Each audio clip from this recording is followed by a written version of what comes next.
17 days now until Black Monday. So what do you have? Who else do you think might be looking for a new head coach come the January 2nd? Buffalo.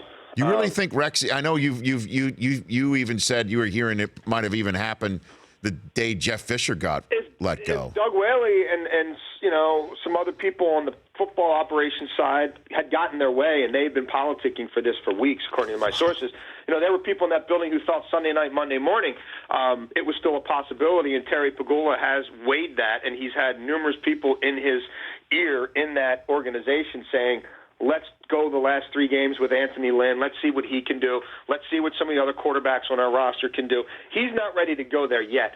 But in terms of 2017, it would take a remarkable, miraculous turn of events for me to see Rex Ryan back there, given how bad things are right now internally in that building and some of the factions and friction. But what's the factions and friction about? About certain players not producing, about how certain players are used, about the lack of development, about the overall defensive scheme, about letting him bring Rob Ryan there in the first place. And then there's a lot of other stuff that I'm just not at liberty to report just yet. All right. But that will probably be forthcoming in the next couple of weeks.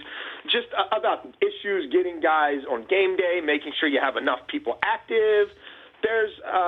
It has not been smooth and seamless there, Rich. So give me some other names here, including the annual usual surprise, Jason. Usual surprise. To me, it would not be a surprise based on what I've heard, but I think to a lot of people it would be if Bruce Arians stepped down. I continue to hear that he's going to be talking to his family after the season. There's a lot of people, his wife included, who have some concerns about the grind, about the difficulties of this job, and about some of the health scares he'd had recently. So, we'll see what transpires in that regard. And then, I didn't really answer your last question the way we kind of ended up focusing on Buffalo. But I would say San Diego, I would be shocked if a change isn't made there. And that's another one where maybe even in season could go down depending on what happens with them playing a home game against Oakland. That looks like it's going to be a road game. When you're pumping in sound for a home game and preparing to go silent, go to a silent count. Wow. Because you can't hear yourself think because you're bracing for 35,000 fans, the other team to be there, and you're about to move from that location. That's a bit of a doomsday scenario. Chip Kelly's fate will be in the hands of whichever GM steps in there and replaces Trent Baalke. Does Indianapolis totally fall apart down the stretch?